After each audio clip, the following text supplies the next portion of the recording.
The US government is in preparation to bail out Sears pension plans to prevent a major catastrophe. One company after another is falling on its face, and in swoops the US taxpayer. Yet another bailout for a corporation, this time for one who couldn't manage their pension fund properly. How many instances of failed pension plans do we need to see before people start to realize that this is a completely failed model, a Ponzi scheme? One by one, they will all fall. You came here for the truth, so let me unveil that for you. Today we're going to look into the situation with Sears. It seems like this company was headed downhill for years. This retailer is just one of many that is in this situation. We are seeing it in the news constantly every day. There's more info coming out about it. They were trying to get a bailout. They were trying to get someone to buy it up. They were trying to put together a deal. Finally, they did so. However, the pension fund, they were on their own. Now that's a big problem for all those expecting those pensions in the near future. Perhaps they're getting them now, and of course that is a problem for so many people. In fact, 90,000 people. So let's get into this right away. PBGC to take on Sears Kmart pension plans. PBGC has worked with Sears for several years to improve the funding for the company's plans. So let's get into the details of this. You're looking at the Pension Benefit Guaranty Corporation taking steps to assume responsibility for Sears to define benefit pension plans which cover about 90,000 people. Now this is important not just because it's 90,000 people who need that money, not because it's Sears and it's in the news and it's relevant, but because pension funds in the United States and all around the world will go bankrupt. This is in the private. There's also problems with the public. Look at what's happening to areas like Illinois. Look at Kentucky. Look at other places that I've covered before. The states are bankrupt. Their pension funds are incredibly underperforming. They are incredibly underfunded, and it's an issue that isn't being spoken about enough. There are some good websites out there that talk about this information, but generally the mainstream will not cover it for obvious reasons. So today we have this issue with Sears, and I think it's important to understand who the PBGC is exactly, and then we can go from there.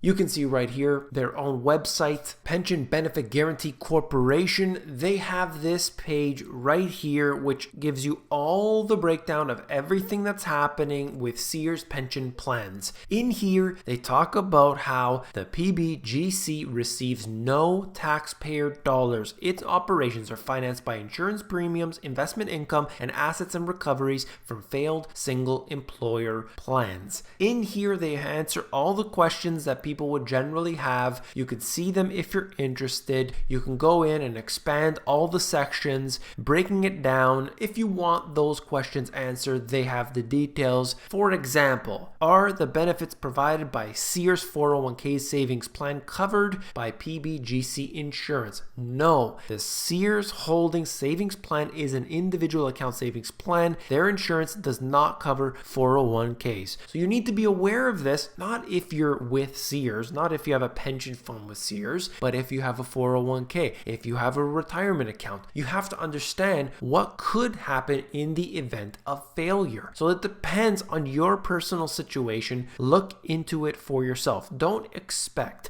that there's going to be someone there to extend their hand to save you, because what's happening today, you can see it with Kentucky, you can see it with Illinois, you can see it with other states and other places around the world, in fact, where the pension funds are failing, and this tells us very clearly what we can expect, not just for Sears, not just in the private, but in the public as well. Okay, there's a lot in here. I'm not going to have time to get through all of it, but basically if you want to know what's happening specifically, check out this page. There will be a link in the description. The PBGC said in a new release that it believes the continuation of the plans is no longer possible after the company filed for bankruptcy in the fall fall of 2018. The agency covers individuals' pensions up to a certain limit if an insured pension plan shuts down without enough money to pay all benefits. It estimates that Sears' 2 pension plans are underfunded by about $1.4 billion.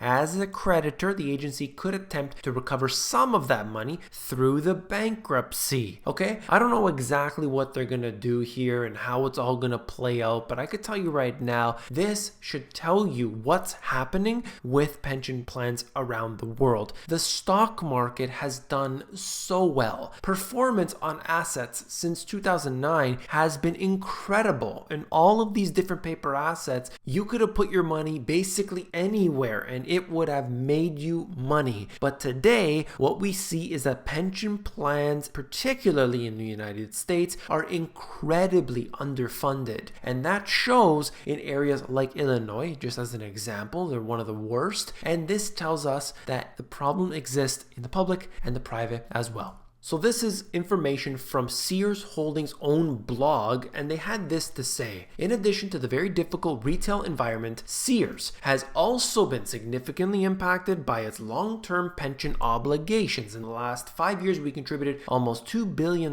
Since 2005, we contributed over $4.5 billion to fund our pension plans. These funding levels have been significantly higher than they would otherwise would have been because of the, check it out, historically low interest rates driven by the Federal Reserve policy since the 2008 financial crisis, increases in the PBGC fees, and required changes in mortality assumptions. Had the company been able to employ those billions of dollars in its operations, we would have been in a better position to compete with the other large retailers, many of which don't have large pension plans and are now required to allocate billions of dollars to these liabilities. Basically, what they're saying is that the low interest rates put them in a bad position, and this is where they're at today. Is this the real truth? Is this what's really going on? Well, that's what they're saying. I don't have their books. I don't know what the numbers are, but I can tell you right now that this is not just a problem with Sears. It's not just a problem in the private sector. How many different pension plans have you seen that they had to slash? We saw that in countless examples,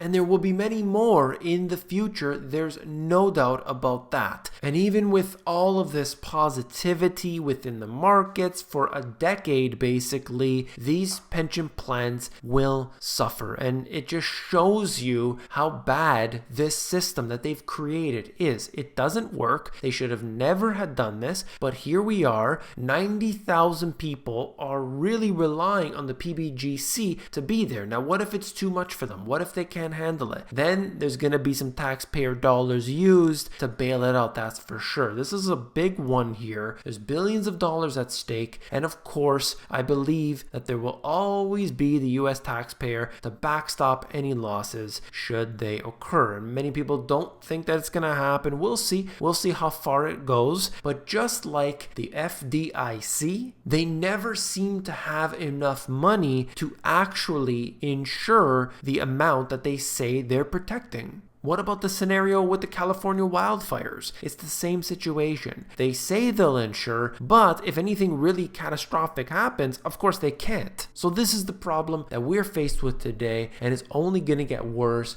as conditions go further and further downhill. So we'll look at the next one here. In this Reuters article, they're basically covering the main issues. I just wanted to note a couple points. The agency is stepping in to oversee the retirement benefits of employees and retirees at Sears, Roebuck & Co., and Kmart. Okay, so it's not just Sears, although I do acknowledge Sears. That's really where the media is focusing, but understand that it's also for these companies as well. And just wanted to make note of the fact that the chairman won an auction to buy Sears Holdings for $5.2 billion. Okay, it's huge, and I actually think it's a terrible idea as far as I'm concerned, because it's just going to go into the garbage eventually. We're going to see the company fail, and I don't know what's going to happen to the individuals working there, but if I was in that position, I would be ready to walk if that meant more security for me. If I could find a better position somewhere else, maybe not in this field at all, because unfortunately where it's headed, it doesn't look promising for the future. We've seen seen what's happening with all of these different new types of retailers like Amazon opening up and basically displacing many of these jobs like this. So we'll see what the future has in store, but I think the problem that we are facing today with pensions goes far, far beyond what the media is telling us, and that shouldn't surprise anybody. But essentially, what we need to do is create our own retirement accounts. That's what I say. But not a 401k, not an RRSP, not a super. We need to be creating something that lasts forever, and that is always real assets. Okay, we need to put our money into real assets. If you had something, for example, that would pay you on a monthly basis forever and ever, that would be, as far as I'm concerned, much, much better than something like a pension fund. And that's what people don't understand. Now, I understand that the company is doing so, but people rely on it. They literally are living for this. And I think that that is the biggest problem with the pension funds, because as soon as they're taken away or they're slashed in many instances, as we've seen already, and people are hurting, and it puts them in such a terrible position. So that's just the way it is. If you found the video informative, please give me a thumbs up. When you give me a thumbs up, you're supporting this channel. So I do appreciate that very much. And last but not least, if you want the financial education you are not taught in school, these two books have everything that you need. If you want to get the foundation, the history, the asset classes, talking about how to build your own way out of this mess, these two books talk about that. You can get the link below or check out themoneygps.com for the audiobook.